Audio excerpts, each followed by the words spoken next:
น้องนักเรียนจำนวน42คนถือใบเปิดงานตามด้วยทุนศาสตร์ทุนจิ๋ว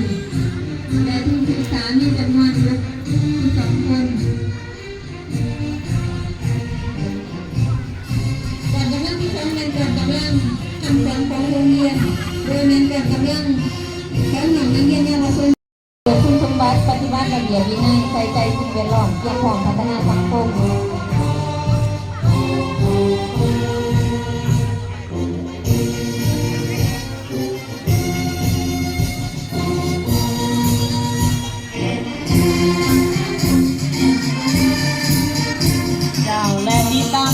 ยก้อนกำลังของหาลังมดของการศึกษาเนาะประกอบมีก้อนกำลังของปัญญาศึกษาโดยแม่นก้อนกำลังของน้องนักเรียนของม.4 ทับ 1จำนวนการขนาดแนวคิดทัศนคติรูปและพฤติกรรมที่แสดงออกติดตามมาเกิดก้อนกำลังศิลปศึกษาเน้นก้อนกำลังของนักเรียนตั้งห้องหาจำนวน62 ทับ 34 น้องศิลปศึกษาหมายถึงการเรียนศิลปะโดยเน้นใจสู่เรียนมีความรู้ทักษะเกี่ยวกับศิลปกรรมศิลปะดนตรีหาเพลงความสวยงามมีจิตใจอ่อนโยนมีความดีเดิมจินตนาการและมีความคิดดีต่างกันแบบศิลปะติดตามมาโดยกำลังทีมงานศึกษาโดยแมนก่อนกำลังของนักเรียนชั้นม.6จำนวน39 ทับ 18 น้องในงานศึกษาหมายถึงการศึกษาที่เน้นใจผู้เรียนมีความรู้ความสามารถทักษะในการออกงานติดตามมาด้วยก่อนกำลังพละศึกษาโดยแมนก่อนกำลังของน้องนักเรียนชั้นม.7มีจำนวน40 ทับ 18 น้องพละศึกษาหมายถึงการศึกษาในการออกกำลังกายเพื่อให้ร่างกายสุขภาพแข็งแรงเช็ดให้จิตใจอารมณ์สังคมและสติปัญญาสมบูรณ์ตามมาด้วยก่อนกำลังสร้างแบบเป็นขั้นของการศึกษาโดยแม่ก่อนกำลังของเราได้2 ทับ 1 2 ทับ 2 และ2 ทับ 3ทั้งหมด95 ทับ 5น้อง3 ขอแข่งขันของการศึกษาประกอบมีสอนดีเรียนเก่งการประกอบการหลอกล่อภายในโรงเรียนสร้างสภาพแวดล้อมภายในโรงเรียนให้เป็นสีเขียวหมายความว่าผู้สอนดีนักเรียนจะเป็นสอนดีมีความรู้ความสามารถมีความคิดประดิษฐ์สร้างเพื่อนำไปสู่การสร้างพัฒนาประเทศชาติลักษณะวิทยาศาสตร์และทันสมัยหมายถึงการศึกษาต้องอิงใจหลักการมีวิทยาศาสตร์มีเนื้อในมีจุดหมายนำใจตัวทันสมัยทางด้านเทคโนโลยีเขาในการเรียนการสอนลักษณะมหาชนหมายถึงการศึกษาเพื่อทุกคนซึ่งดำเนินไปบนพื้นฐานการรวม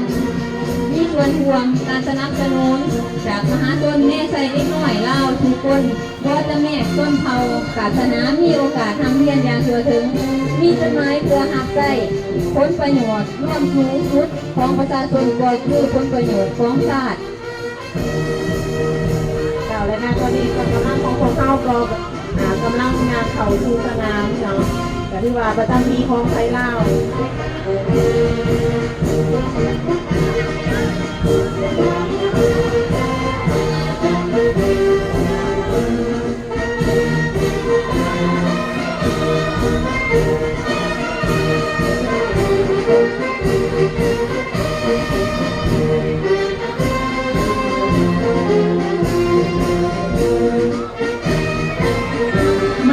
ก่อนกำลังก็ได้มาประจำปีเป็นทีเรียบร้อยเพื่อบ่เป็นการเสียเวลาของพวกเราก็ได้จัดพิธีเปิดการแข่งขันกีฬาศิลปะประจำโซเกียน2025-26นี่ขึ้นอย่างเป็นทางการให้เกียรติเขาร่วมพิธีของพวกเราในมือนี้ 1. เรียนเสนอทันไสสนาทองมีไส้หัวหน้าของการศึกษาธิการและกีฬา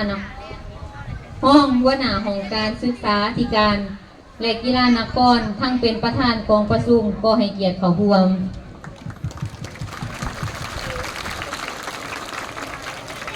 เรียนเสนอทานผู้ท่อนอินทวงศา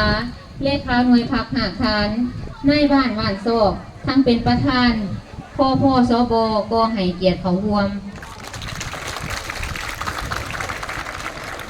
เรียนเสนอทานสีคันไส้อินทรีเชียงใหม่ประธานสมาคมพ่อแม่นักเรียนก็ให้เกียรติเขาร่วมเรียนเสนอทานนางวีจำศิลเลขาหน่วยพักผู้อำนวยการโรงเรียนมสสก็ให้เกียรติเขาร่วมเรียนเสนอทาน อาจารย์คำสุขแก้วสมบัติหัวหน้าหน่วยงานภาระในศิลปะของการศึกษาธิการก็ให้เกียรติเขาห่วงบรรดาทานแขกที่ถือเชิญจากของการศึกษาธิการและกีฬานครเลขาพักบ้านใน5 เขตบริการคณะอำนวยการโรงเรียนอ้อมข้างบรรดากรรมกรต่างๆตลอดถึงครูอาจารย์และกับน้องนักเรียนก็ให้เกียรติเขาห่วงอย่างพร้อมเพรียงเจ้าลำดับต่อไปเนาะขอเรียนเชิญทางนางวีจำศิลป์ผู้อำนวยการโรงเรียนมสสที่เจ้าเขาก็จะมีทางสุรศรีเพชรประดาทางสดใสเสือทางวงและทางจอนี่อินเทไซเนาะมันจะมามอบอุปกรณ์กีฬาให้กับโรงเรียนของข้าวพร้อมด้วยทุนจำนวนหนึ่งเนาะในการสั่งซ้าเพื่อนำเป็นโดยสะดวกกับเป็นที่พวกเขาสั่งซ้าใหม่ๆนี้แต่จะมีเดินกระต่อไว้ทีพวกเขาเห็นอย่างนี้เนาะสร้างแล้วเพิ่นกับมีอันที่นำใจเนาะมาประกอบส่วนในกับพวกเขาสำหรับชิดเก้าเนาะเพิ่นก็จะมีมอบอุปกรณ์กีฬาว่าจะเป็นบานเตะหาหน่วยบานตี3 หน่วยกระต่อไว้หาหน่วยแล้วก็บูท2 สุดซึ่งว่ามูลค่าของคนนี่เป็นเงินอยู่4,760,000 กีบเนาะสำหรับอุปกรณ์กีฬานี่นะคนแก่ประธานทั้งคณะประธานบรรดาสหาย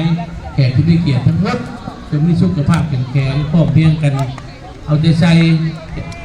ติดตามกิจกรรมดังกล่าวนี้ให้เกิดดอกออกผลเนาะมาวันนี้ทุกคนแก่เวลาแล้วข้าพเจ้าในนามตั้งหนาทั้งของการศึกษาธิการและกีฬานครขอเปิดงานกิจกรรมดังกล่าวอย่างเป็นทางการนับแต่เวลานี้เป็นต้นไปขอขอบใจ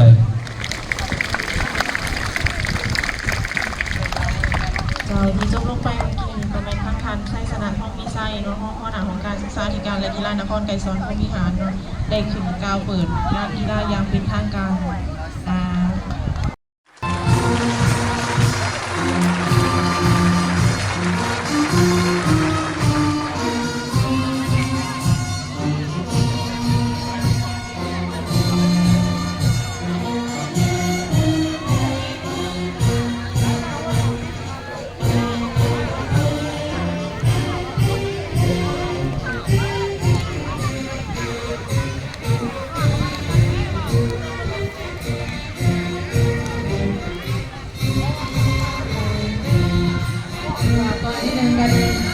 ไปแล้วเนาะ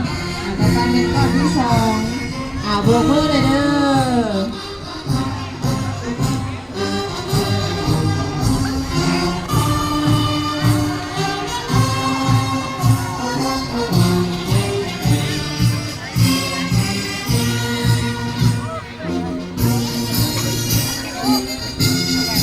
ไปเป็นก่อนปัญญาศึกษา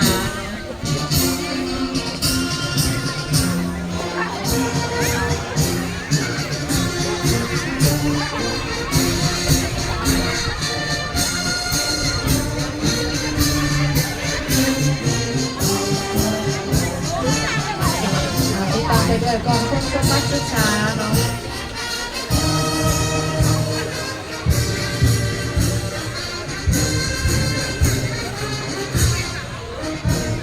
ติดตามไปด้วยก่อนศิลปะ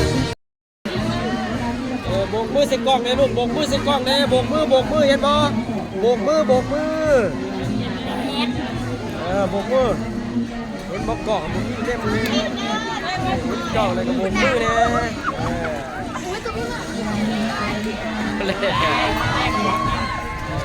ตั้งใจเนี่ยเห็นบ่กล้องนั่นไปมีวัดละ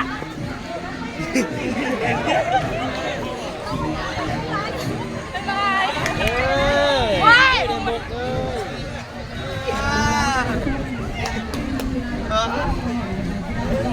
ทำไม่ได้กันลายจุดลาย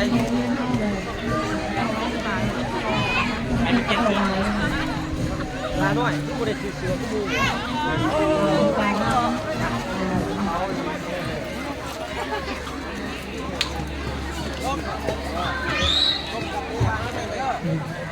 เมื่อวันนี้ที่เปิดการแข่งขันกีฬาศิลปะในการประกอบเพื่อเตรียมพร้อมตั้งแต่